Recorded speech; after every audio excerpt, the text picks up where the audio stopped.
Hello from a rather wet Somerset and Sandhills Racing Stables, the home of Philip Hobbs and Johnson White, an outfit that sent out over 3,000 winners in the UK, and they've had 19 Cheltenham Festival winners. Come along as we find some horses to follow for this season, including a pair of Novice Chasers that could end up at the Cheltenham Festival. If you are enjoying the stable tour videos, be sure to drop a like and hit subscribe because we've got some really exciting ones coming up before the Cheltenham Festival. Since you've joined the licence, you've had 67 winners. How would you assess how it's gone so far? It was a bit of a slow start last year, but this season's gone, really well. I think what we've bought over the last 18 months, proves to be very successful. And the most important thing is this season that we've got some better class horses, and they're healthy and recovering from their race as well, and we've got some exciting prospects. You've worked with Philip for a long time before joining the licence. How long have you worked together and what's that dynamic like? I was assistant for 30 seasons, I think. So we've always got on well. The dynamics haven't changed a great deal since I joined the licence as such, but at the same time I got I brought more horses into the yard and my owners as such, so I deal with them. I'm going racing a lot more. I just feel more involved with the entries and the declarations and the overall training of the horses, which it's going well. Did you start anywhere else before you started with Philip? I was with Captain Forster for 4 years, straight from school before I joined Philip and Sarah's. So I was amateur jockey for him for 3 years. Rode very badly, but enjoyed it.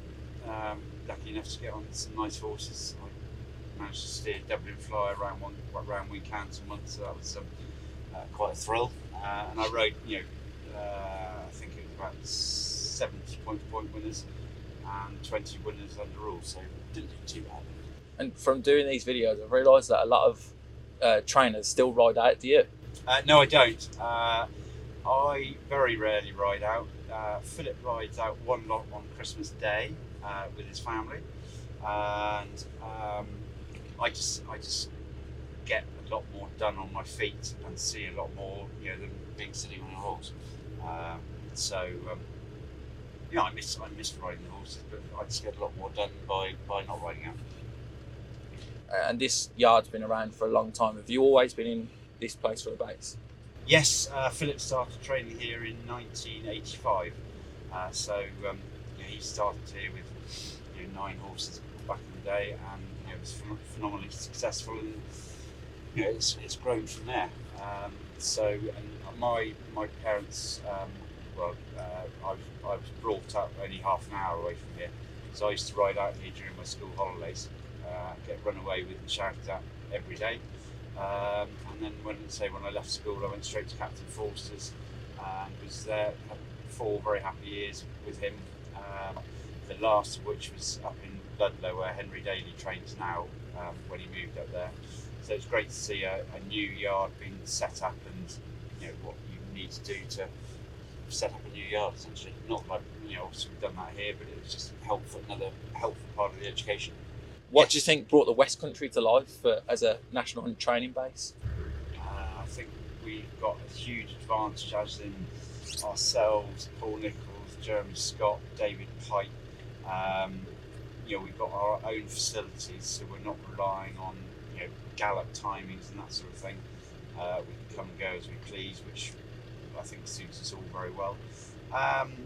And whether I don't know why the West Country's become so strong, or did become so strong back in the 80s. Obviously, Martin Pike revolutionised training and the way things are done.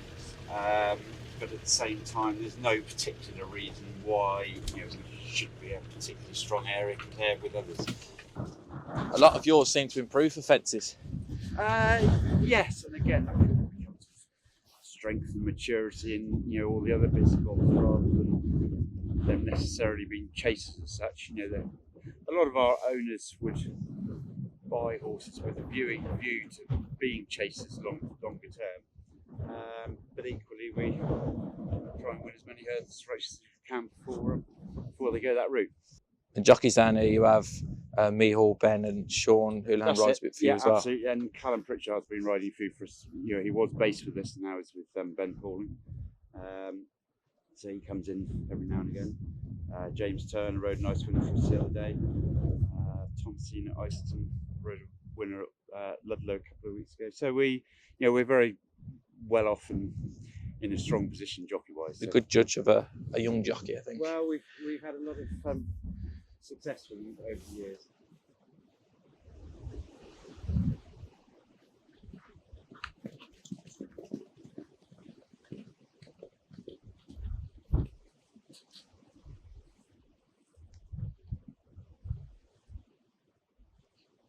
Little bunny rabbit. Both rated 144, both want softish ground, both want 2.5 miles.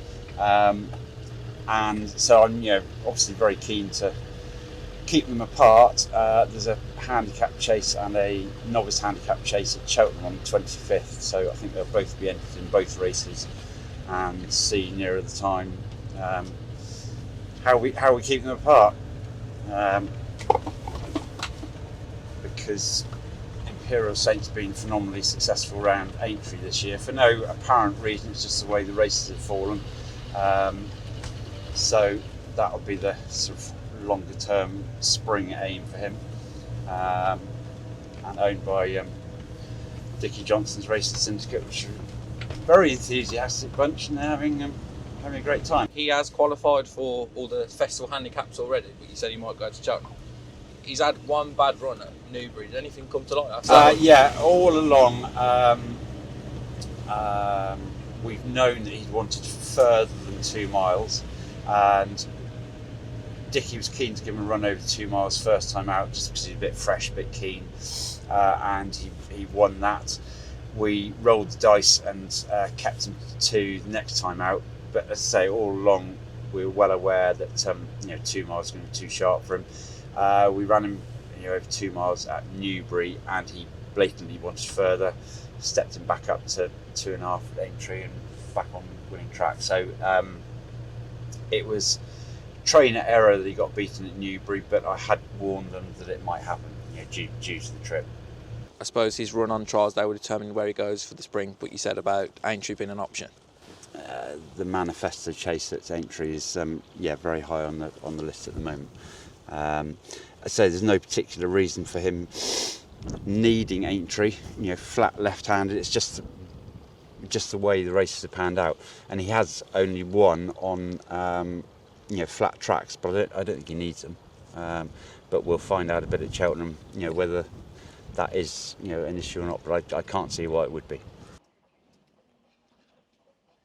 Lowry's bar, before he went chasing, started in the Silver Trophy. Yes. But he took to chasing like a duck to water, didn't he? Yeah, he jumped very well in his point-to-point in Ireland before we bought him. Always knew that chasing was going to be his job, and he's been very, very accurate, in his chasing, and frustrated to be beaten the first time out of fences at Bangor, but I think we bumped into very well handicapped horse, and then very pleasing run at Exeter, and then from what we could see in the fog at Chepstow, I think that was probably quite a good run as well, but it's difficult to tell. The plan is to go to Cheltenham on the 25th, either for the handicap or for the novice handicap, so we'll see near at the time competition and ground and all the other whys and wherefores. As you said there, he was a runner-up in a point-to-point as well. Yes, he was. 3 miles at some point. Yes, definitely. He won over 2 miles 3 at Chepstow the other day. That is definitely as short as he wants to go. Cheltenham's 2.5, so a stiffer track and extra furlong. But 3 miles will be his job, without a doubt. But equally, he's got plenty of gears to travel over a shorter distance. So, but the same applies to Imperial Saints as well. I think they're both 3 milers, but they've got gears to travel over shorter at the moment, but will get further in time. And do you think Larry's bar could also bridge the gap into Grady Company too? I hope so. Yeah, look, he's done everything right. He's rated 144 now. I think he's still improving, and he will improve for the step up in trip as well. So So we're all going the right way. He will run at Taunton on Wednesday, which looks a very winnable opportunity. Hasn't done much wrong so far. Probably wants slightly better ground, but again, very exciting youngster coming through. And his form stacks up now with the new line winning the Very challenge. much so, yes, yeah. It's a very expensive new line. Have you got any spring targets for him? We'll see how we get on Wednesday first and go from there. But he's one that very much hope is progressive and will continue to go up through the hurdling ranks like he did, the bumper ranks. Do you think he'll end up being a stayer? Probably will when he learns to settle a bit earlier in his races. He's just a bit keen and buzzy early on in his races at the moment, but I think as he matures and gets the hang of racing more, he will get further. Yes, yeah. He looks like a classic chasing type as well, I suppose. Yeah, he's not overly big, but he's big enough to jump fences. So that's next year's problem. Well, we know that it's a very good performance at Wincanton. Having not run for that length of time, he's bound to improve for the run a small bit. Where he goes now, Philip's been in conversation with the owners as to whether he stays over hurdles or goes over fences. But he's come out of Wincanton really well, and it was a very good performance by him, and and the team here to get him fit, ready to rock and roll first time out, having been off the track for that length of time. And as I say, he's obviously a top class horse, and he will come on a small bit for that run, just due to the time he's been off. So no, very positive indeed. I suppose when he's been off the track for so long, it's hard to make long-term plans. But you said he's very classy. He was fifth in the Albert Bartlett in 2020. Yeah, absolutely. No, I mean, what did he run off the other day? 141. He's now 144. So no, he's a top class horse, and I don't know, but I would hope he'd improve again for fences as well. He's a smashing looking horse. So it's just a question of whether he goes over fences this season or next. Okay, Ollie? Fresh and well. And then we've got Solar System, who should be on his way to Ludlow today, but sadly Ludlow's off, so we get the pleasure of Joe and Solar System here today. An easy 3 miles around Ludlow we think would have suited him. There are several other options for him next week, so we just have to wait his time. Solar System. Cat Verde debuted at Foss last. He was fifth over 2 mile 4, and he dropped back to win at Exeter over 2 miles and beat a really well-touted horse of David Pipe's Duricon. He did. Slightly surprised, obviously pleasantly surprised by that performance at Exeter, and he ran at Exeter a nice race last week, finishing third. He's another one that will benefit from stepping up in trip and fences next season, I'm sure. He's come out of the Irish point-to-point field, and he's a big, strong horse, as you can see here on the gallops. And I'm sure that more of a test of stamina and fences will bring out the best of him. He hasn't got a handicap market over hurdles, but is that something you could explore? He will do tomorrow.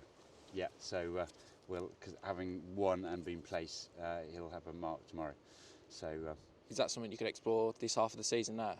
Yeah, I would say so. Yeah, we'll have a better idea tomorrow when we get the handicap marks, and we can plot a bit of a course with him from there. All being well. It's a nice person to own in the yard, Ronnie Bartlett. These horses aren't bad. 100%. He's had horses here for a long time. Big supporter, he buys nice horses. So, no, he's one of the ones I'll be more excited about, that's for sure. Royal Jewel, we saw galloping there, who's been a consistent type in his 4 chases this term. He can't be far away from winning on slower ground. No, we ran him, we stepped him up and tripped 2 miles 3 at Exeter last time, having only run 5 days previously at Chepstow. And he didn't really get home. The ground went very heavy that day at Exeter. I think had it been 2 miles at Exeter, he would have gone very close. Or the ground, if the ground had been better, over 2 mile 3. So 2 miles on heavy ground, 2 miles 3 on better ground. And there should be a bit of scope for improvement in his mark of 114 over fences. Yes, we very much hope so. Yeah. Georgie girl was meant to run on Saturday at Sandown, a listed race. Yeah, frustrating that she couldn't go there because I hope she would have had a nice chance. Again, there's a race for her this Saturday at Kempton, so that's where she'll probably go. And do you think she's, well, you said there you thought she had a chance in the listed company. Do you think she's capable of winning a race like that? Yeah, I do. She won nicely at Warwick first time out, and then wasn't beaten very far at all at Cheltenham second time out. So she's a tough little mare who is very consistent, and she will she has schooled over fences and she does that very well, so she'll be going chasing next year.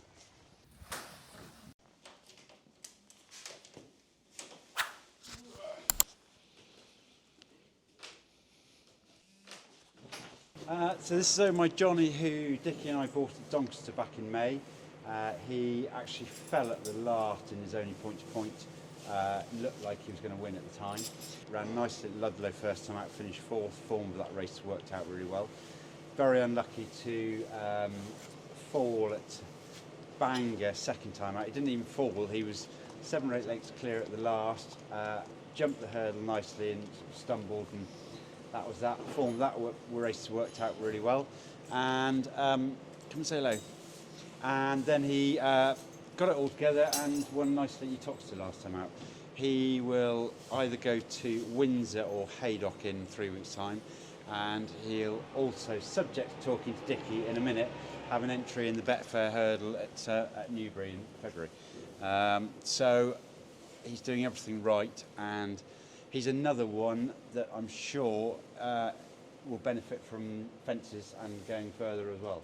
But at the moment we don't need to explore that avenue just yet. So don't wind me up. He was bought from Doncaster as a store horse. He's actually bred by Dickie Johnson and Sarah Hobbs, by Jack Hobbs. So he is basically the first horse I sort of syndicated. And when I joined the licence, I had a lot of friends and family saying, "Oh, we'd love to help you out, love to get involved, but we can't afford it." So I thought I'd try and make it more affordable, so actually sold 90 shares in him. So predominantly owned by friends and family. And he's so far been very, very successful. He finished fourth in his only bumper last year. He's finished third in all his 3 hurdle races this season so far. He will go to Exeter next Monday, the 13th, where I hope he ought to have a very good chance. LIMIER Darthel, yes, doing everything nicely.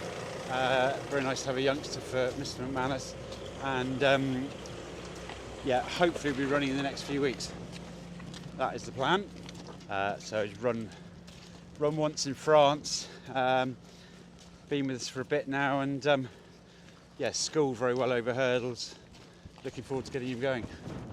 I mean, not to get excited, but the last time you had a good young horse for JP McManus, it turned out to be pretty good. Very good, yes.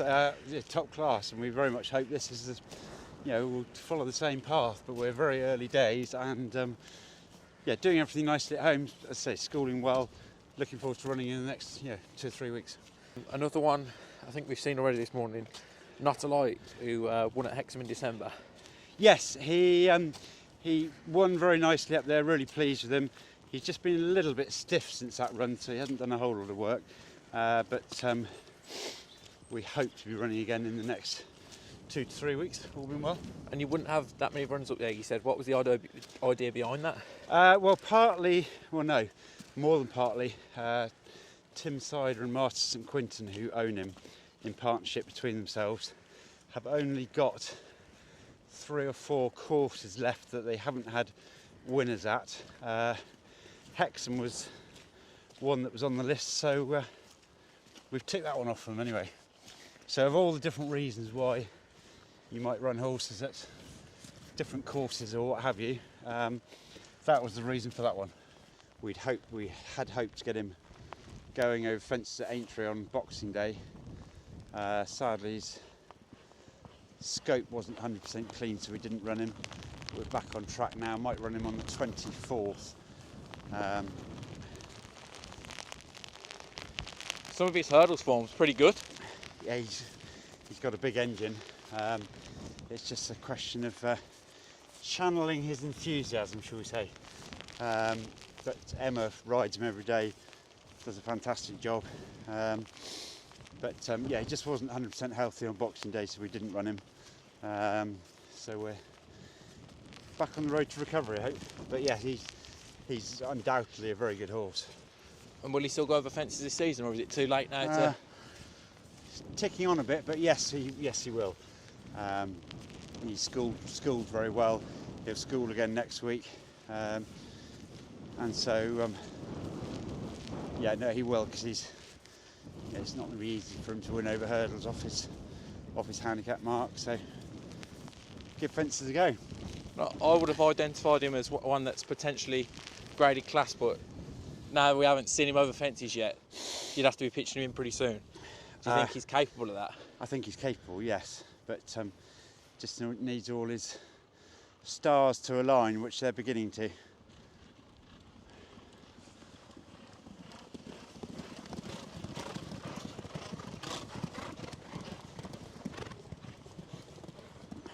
He's a lovely horse who won first time out this season. He wants 3 miles on good ground or 2 mile 5 on heavy ground, so he's not an easy horse to catch right, but at the same time, although he's 13, he hasn't lost any of his enthusiasm, and you know, he's just a joy to have around.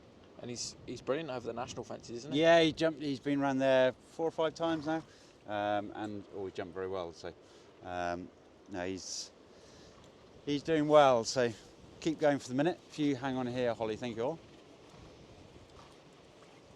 Okay, Lewis? Very good. Good. Tetley all right? Yeah, he really knuckled down, and Callum Pritchard rode and gave him a very good ride, because halfway down the back it looked like he was struggling, but he actually just eased him back into it. Yeah, I don't think he's ever going to win in a particularly flash way, but he's tough. He's well tried over hurdles, over all sorts of trips, but he's really come to the boil with a second at Taunton, and then he won, obviously, recently. What's been the key to that? Again, step up to 3 miles. He's not overly big, but he's got a big heart, and yeah, 3 miles. An easy 3 miles around Taunton certainly brought out the best in him.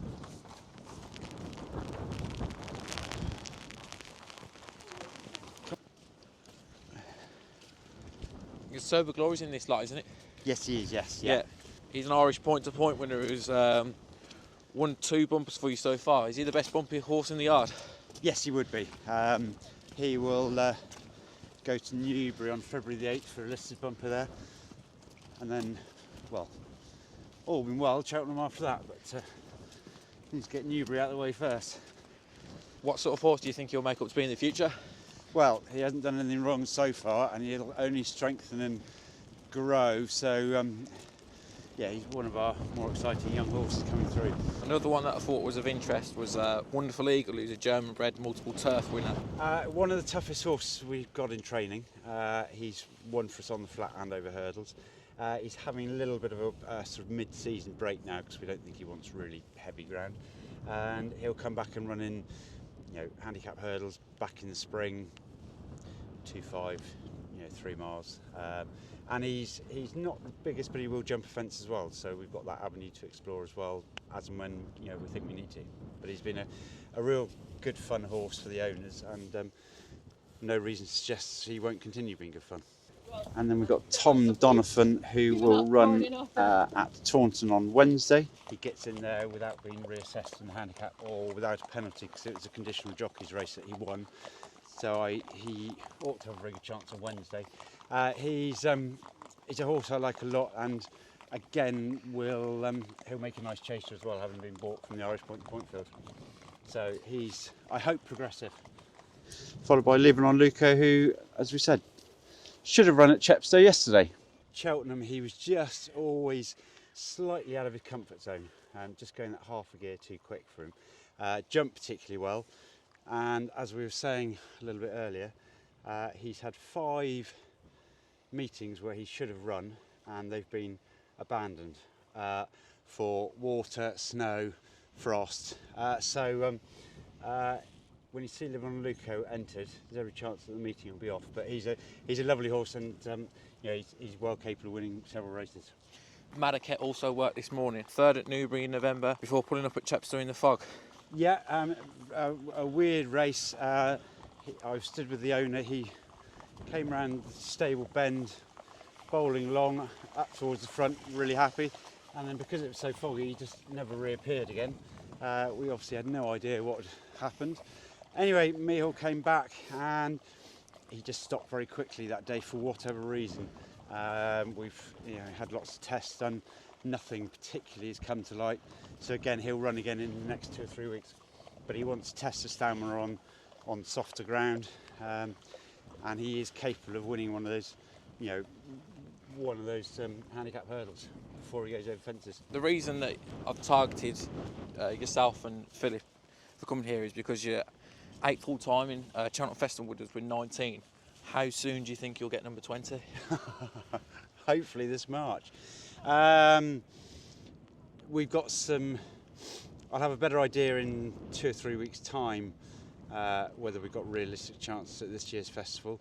But if it's not this year, I very much hope it'll be next year. We've got some nice youngsters coming through, and I say, we've got a lot of nice horses that potentially could win there this year. But if it's not this year, we've got several that I hope would be there next year.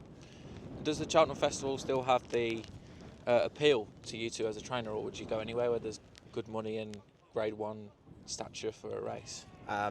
Winning at the Cheltenham Festival is massive. It's you can't beat it, but it's not the be all and end all. And there's a lot of other nice races around to suit horses that might not be necessarily suited to Cheltenham. There's a lot of nice horses that go to Cheltenham and don't train on afterwards. They have a particularly hard time there. So it's not for everyone, it's not for all horses. Equally, when it works, you can't beat that buzz of walking back into the winners' enclosure.